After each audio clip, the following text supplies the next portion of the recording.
Do you want to strengthen your core, grow your glutes, and get a really good stretch in? Once in 15 minutes? Me too. Whether you're a beginner looking for a low-impact, knee-friendly workout or someone looking for an active recovery routine that will hit your abs, glutes, core stability, and hip internal and external rotation, you'll love this workout. We're going to attack our abs, glutes, and back from all angles, but we're going to do it in a way so by the end you don't feel burnt out, but better. Let's get started in a cat-cow. All right, that timer is started and we're going to get into a cat-cow. Shoulders are in line with our wrists, our knees are behind us at a 90-degree angle. We're going to arch round through that back like we're a scaredy cat on Halloween. Then we're gonna arch, extend that gaze forward. Gonna inhale, round, and then arch. While we're working here, it's our back doing all the working. It's not our shoulders, it's not our hips. We should feel those muscles between our shoulder blades really start to open up. And we should try to move, inhale, then exhale, do the bulk of that movement. Want to go slow and controlled and really wake this middle section of our body that we're going to be targeting pretty closely today up. All right, up next we're going to do a bird dog. So we're going to be back into that all fours position, except now our spine is going to be in neutral, so neither arched nor rounded, and we're going to extend opposite arm and opposite leg. Back in our good all fours position, we're going to extend opposite arm and leg. Spine is not arched or rounded. We want to also make sure our shoulders and our hips are in a straight line, so if you were balancing a cup of water on them, they would not fall. You want to inhale and then exhale, move. If this is a little too much, you can always try just alternating one arm and one leg at a time. I'd much rather you move through a correct range of motion than force something that doesn't work. All right, next we're going to lie on our back and we're going to do a glute bridge.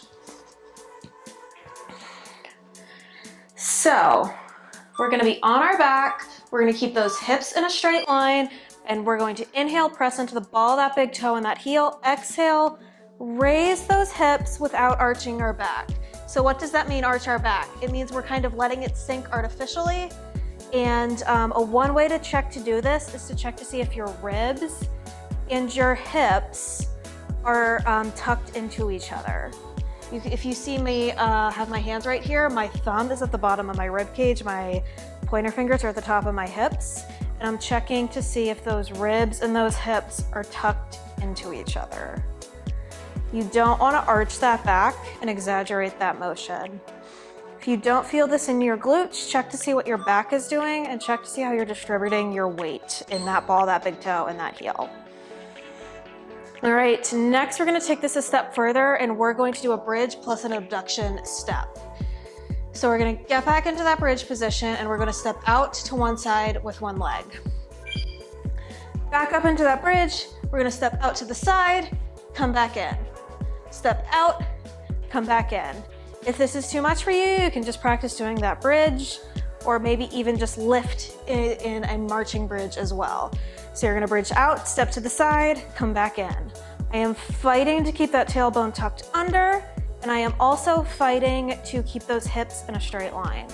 Another way you can modify is bridge, abduct, bridge, down, and repeat instead of just hanging out here and stepping out to one side. I want you to do what you can do with the best form rather than the most difficult version of the exercise with really bad form. All right, next we're gonna do that on that opposite side. So I started with my left leg abducting away from me, so this time I'm going to do my right side.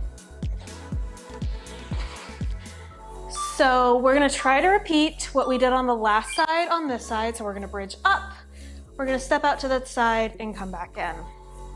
Step out and come in. We're fighting to keep those hips in a straight line. We're fighting to keep that tailbone tucked under. If we don't lift our hips up as high, that's okay because we're going to be doing that with the correct form. So if you're modifying by just doing a bridge, modify by doing that bridge. If you're even doing something like a marching bridge, you can do that as well. We're gonna go out to the side, come back, keep those ribs into that hips, The weight is still on the ball of your big toe and your heel. You also want to be tapping, not stomping out to the side. So if you can really hear that foot touch the ground, that's a sign you might need to modify. All right, up next, we are going to be on our stomach and we're going to do a breaststroke. So this is a really great move because it's gonna get our abs, glutes, and back all at once. So we're gonna start, our shoulders down our back and together. We're gonna swim out, come to those sides. Our pinkies are gonna be up and back to that breaststroke position. Swim like you're Michael Phelps, pinkies up, back to that breaststroke position. We wanna have our hips in a straight line, our nose in line with our belly button, and we wanna time the bulk of that movement to that exhale. Another thing I want you to watch, you don't want your shoulders hunching up towards your ears. You want them down your back and together like you're squeezing a pencil between those shoulder blades. You're not gonna let that pencil fall throughout this entire range of motion. All right, next we're gonna be lying on our side and we're gonna do some leg circles. So I'm lying on my side and we're going to have my left leg on top. You can start with either leg. And we're gonna do a circle in the clockwise direction and the counterclockwise direction. So a few things to monitor while you're here. First, make sure those hips are in a straight line. Second, I want you to make sure your heel and your shin are parallel. And one way to really activate that glute is to flex that heel as well. Now, we have to, also imagine we're resisting something here to make this motion really slow and controlled. We're not swinging or kicking or jerking our leg around. We're making really slow and controlled circles. I'm counting 1, 2, 3. And 1, 2, 3. All right, next we're gonna stay lying on this right side and we're going to do a corkscrew or an inverted clamshell on that left side. So this is a subtle range of motion, but it will really help with hip internal rotation. So I'm out in this fire hydrant or clam ball position, whatever you wanna call it, and then I'm gonna internally rotate my leg down and in, keeping that heel flexed, that shin and ankle in parallel, and we're rotating down and in. This is subtle, this is small, and you should really feel this in that center of your glute rather than the outer portion of your glute. With the circles, we were doing both internal and external rotation.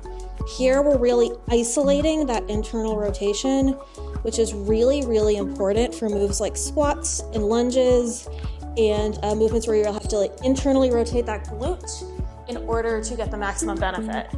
So now we're going to repeat that side lying sequence on our right side.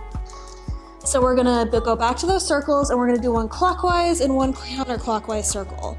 So my hips are in a straight line, we're moving slow and controlled, and we're doing a counterclockwise circle and a clockwise circle. One way and then the other way. We wanna try to do the same circle in both directions. We don't wanna make one really big one and one really small one. Another thing I want you to make sure you're doing is you're not opening your hips out, you're not in and leaning too far backward or forward. I have this hand out in front of me to help counterbalance so I don't fall too far forward and take this out of my glutes. I'm flexing that heel, I'm keeping that heel and shin parallel. All right, now we're gonna do that corkscrew. Some people call it an inverted clamshell. I like to call it a corkscrew because I think it looks like a corkscrew. All right, hips in a straight line, hand out in front of me to counterbalance. We're in that clamshell position, and we're gonna go in and down. In and down. If you don't think this looks like a corkscrew, tell me what you think it looks like in the comments. We should really feel this in that center glute, that glute max muscle. And this is a small, subtle motion where we're rotating down and in. Our ribs are still into our hips. We're still trying to time that movement onto our exhale here as well. And again, we're not jerking, we're not swinging, we're not kicking. We're moving through molasses. Alrighty. Next, we're gonna be lying on our mat and we're gonna do a Superman. So, lying on that stomach, legs are out behind us, shoulders down our back and together. We're gonna lift up like we're Superman, hold, and come back down. Lift up, hold, and come back down. Lift up, up, up, hold, come down. So again, here we're working that back, that core, those glutes all at once. Hips are in a straight line, nose and belly button are in a straight line. We're looking forward and our shoulders are not hunching up towards those ears. We only have 3 more seconds before we move into that mobility portion. All right, up next, we're going to do a twisting hurdler stretch. So I'm going to stick my left leg out to the side. My right leg is gonna be at about a 45-degree position. I'm gonna take my right hand over to those left toes and twist. While I'm in this position, my tailbone is pinned to that mat. If your tailbone isn't pinned to that mat, I would suggest doubling up your mat or trying to sit on something like a pillow or a bolster. We're working a lot of muscles here and you'll feel this where you're the tightest. You might feel this in your inner thigh, your hamstring, or even your lat and shoulders, because as we're twisting, we're working that really big muscle as well.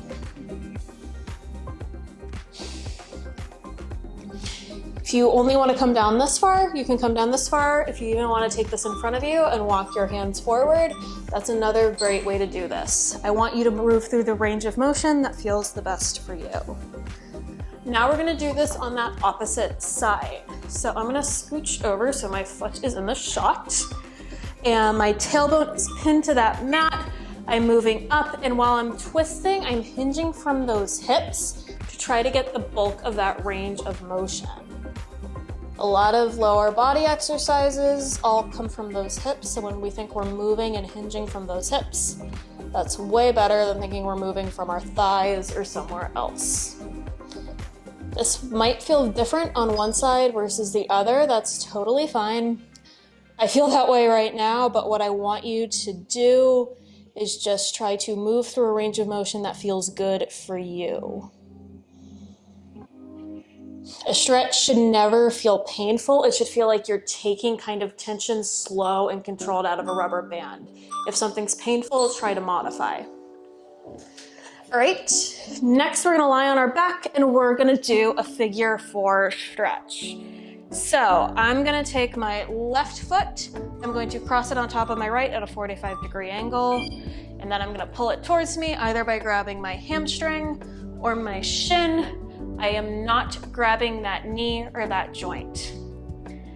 You should really feel this in this outer thigh, kind of right around here, around that IT band, that glute medius as well. Something can be really tight from sitting all day, from running, from walking. A lot of ways this can get tight, but here you just want to find the range of motion that feels good and just melt into that. If you want to rotate a little, feel free to rotate. If this is a little intense, you can always just try putting that foot on the ground and have a little bit more gravity to support you here. All right, same thing on the other side. So I'm going to take my right leg, it's gonna be at a 45-degree angle position, and I'm gonna cross it over to that left side, grabbing either my hamstring or my shin, wherever I feel the stretch the most. Another way you can make sure this is a little bit more intense, regardless of where you are, is to flex those toes up.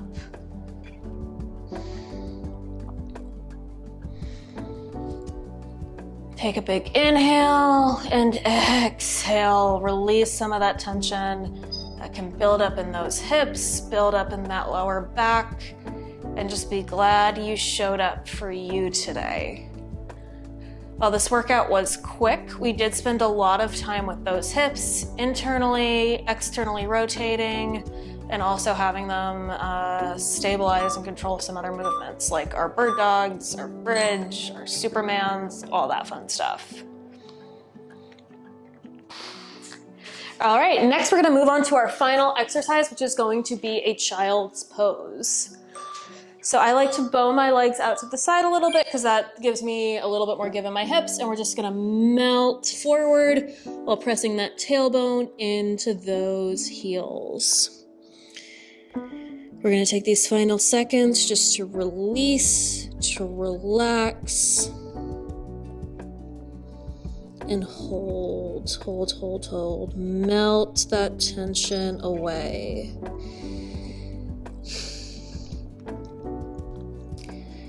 Think about releasing stress. Think about all the good work we did to help build those abs and glute muscles, and also release some of that persistent tension that can linger in your hips and lower body.